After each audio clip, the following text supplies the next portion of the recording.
He has no right whatsoever to speak of the quorum, Mr. Chair. Why it is so that if you are here, you are being so nice with us, but if you are outside, it's the other way around. We recognize and appreciate Attorney Harry Roque's being apologetic. And as a matter of fact, Mr. Chairman, it took us so many hours or maybe minutes to discuss this motion that was moved by Congressman Salo. And we know for a fact that he is really so apologetic about to the issue that what had happened. But unfortunately, I still remember the last time that we have discussed the issue of the SMNI, Celis and Badoy was cited in contempt. And Attorney Harry Roque was so vocal about attacking our institution and every members of this House. And I wanted to ask Secretary Roque before we render our vote on this issue, because as an institution, Attorney Roque, you malign each and every member of this House by telling that we are all corrupt and we are conniving with the DPWH. And a while ago, we were discussing about it. And we are very hurtful of what you have said in that video that we have seen. As much as we wanted to accept your apology, somehow behind our minds and our hearts, there is this something that lingers in all of us, that you are being apologetic in this committee, but somehow when you are outside of this committee, bad words are being thrown against all of us. So, Attorney Harry Roque, can you somehow tell us why it is so that if you are here, you are being so nice with us, but if you are outside, it's the other way around? Can we have some comment, Attorney Harry Roque, please? Your Honor, aside from the fact that I respect the institution where I came from, there is also proper decorum. So I have always maintained that as a lawyer, I should be in top behavior while in Congress, and that is why there's a substantial difference when one is in the exercise of freedom of speech outside and when one is before an institution like Congress. No? Well, thank you very much for contemplating, Your Honors, whether or not this committee will cite me in contempt. I will, of course, accept it because I have no choice. But, Your Honor, I would like also to emphasize that the committee must abide with its own rules. No? And for now, I would like to make a query to the 4 committee secretaries of the Quad if we in fact have a quorum as we take this vote. Because I think as a person who may or may not be detained, I need to ensure at least that the rules are followed, that there be a 2/3 vote of the body, there being a quorum.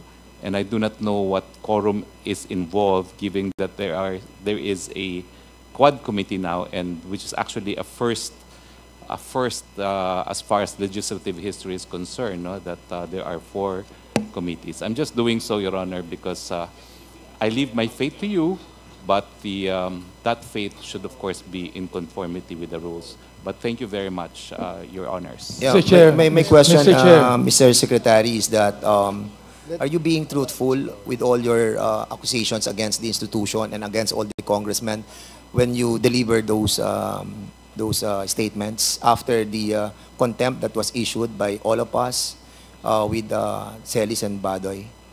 Your Honor, I still represent Celis and Badoy. And I raised legal grounds against the contempt.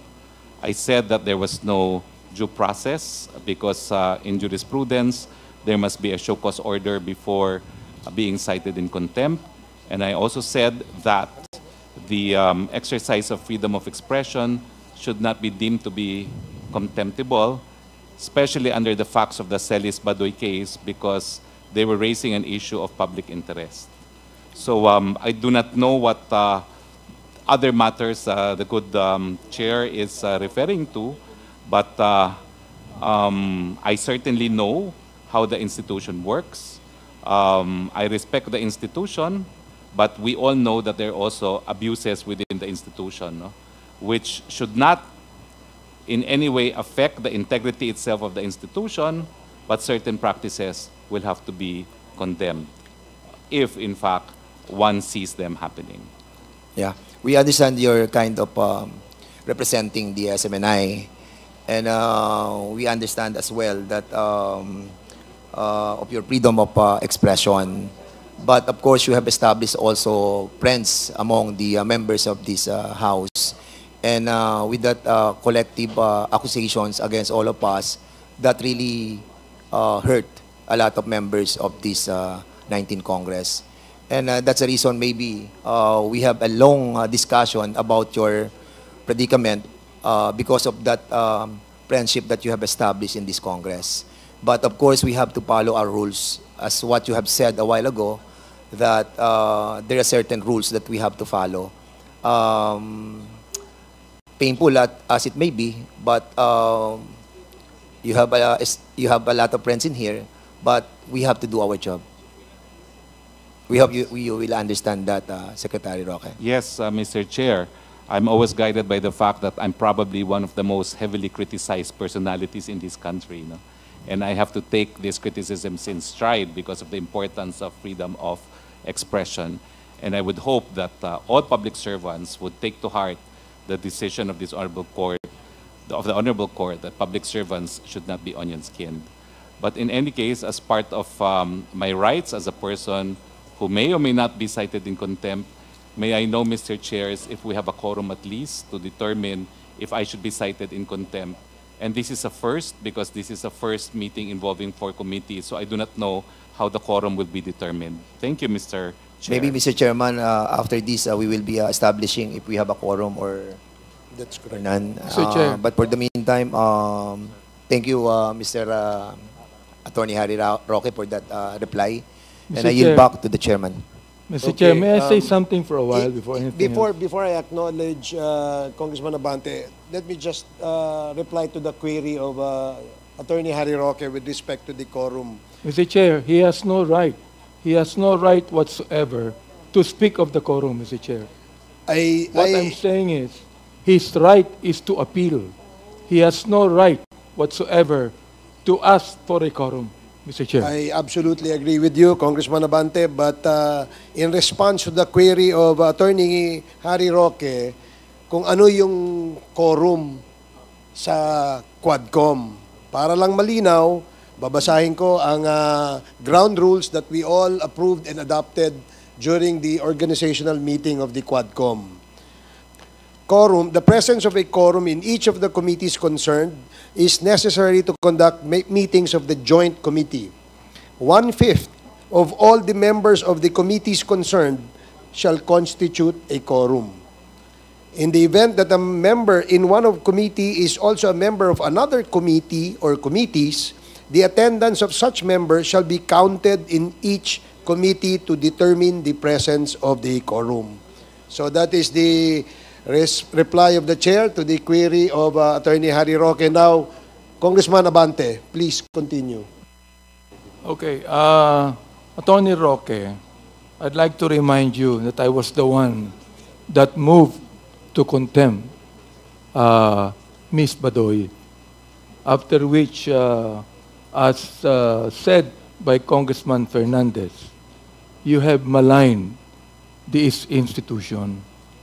Now, I still maintain my position to hold in abeyance these contempt charges against you.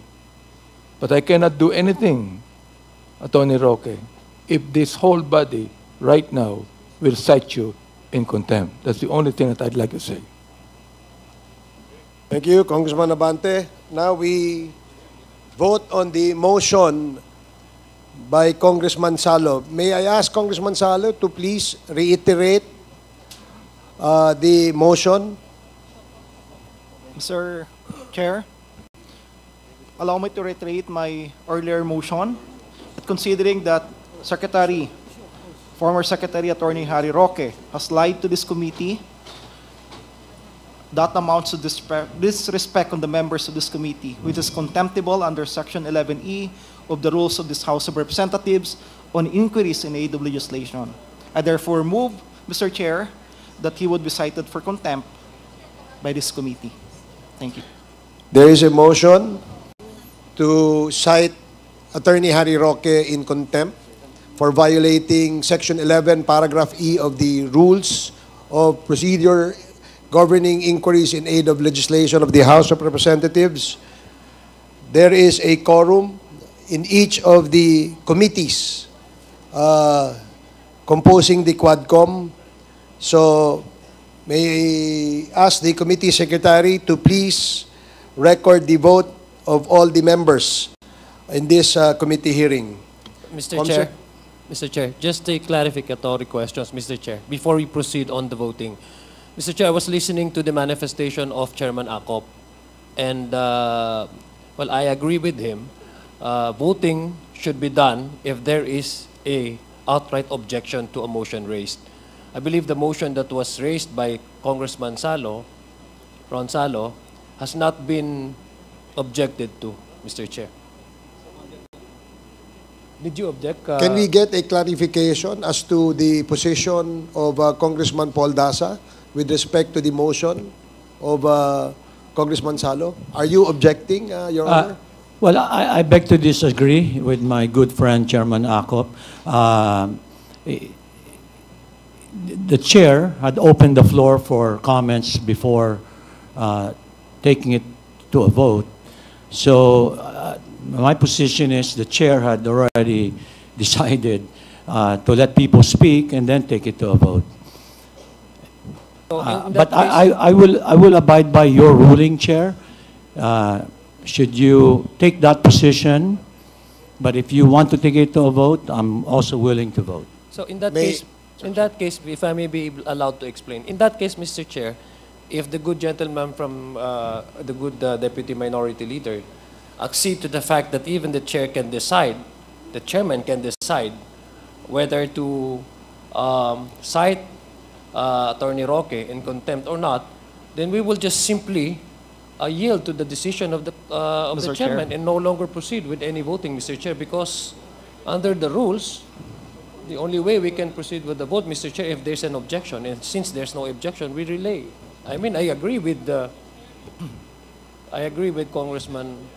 The rules states that 2/3 of the member present must agree to a motion in order that the motion will be approved and carried.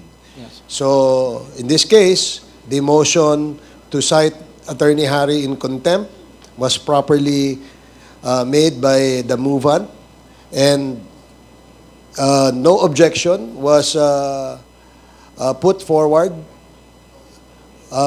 meaning it is a unanimous decision in accordance and in approval of the motion of Congressman Salo. So the motion is to cite him in contempt. So since, again, there was no objection made by any of the member present, therefore, the ruling of the chair and the members is that Attorney Harry Roque is now cited in contempt. Okay? So, again, Mr. Chair, just a quick manifestation. I will not be questioning your ruling. I'd just like to register my vote as a no for that motion. So, isn't that an objection? Mr. Chair. Okay, it's a vote. Now, I just want Yeah, to just make for the that record. clear. I didn't want to delay it any further. I could have objected and make everybody Okay. vote. Thank you. But I wanted to give you that flexibility to immediately rule on it as requested and by Chairman Acop and Kong Okay. Adjong. Thank you. But just for the record, I I would have said I voted no for that motion. Thank you, Congressman Paul Daza. The motion of Congressman Ron Salo to cite Attorney Harry Roque in contempt is now approved. Mr. Chair, can Mr. I move Chairman. for reconsideration? Mr. Chairman. Let us first hear the member. The next, the rule clearly states that after citing in contempt a resource person, a proper motion of the penalty must be open to the body. So is there any motion? The resource person, Attorney Harry Roque, wishes to be recognized. Yes. I will give you, Attorney Harry Roque, 2 minutes to Thank make you. your manifestation. Thank you, Mr. Chair. I would like to move for reconsideration. It is not the severity of penalty, but the deprivation of liberty that I am appealing from. I believe that the right to liberty is amongst the most important of basic human rights, and there being no showing that there was an actual lying, but an honest mistake, and there was no actual disrespect, as evidenced by the fact that I have appeared 3 times out of the 4 invitations, I believe that any form of punishment by way of deprivation of liberty is unwarranted. Thank you, Mr. Thank you, Chairman. Attorney Harry Roque. Let it be of record that Attorney Harry Roque is asking for a reconsideration on the contempt orders that the committee has issued. Under our rules, there must be, again, another vote on this. And since there is no motion to vote, we will have to wait for the time that when we resume in our next hearing, we will probably consider the motion for reconsideration of Attorney Harry Roque.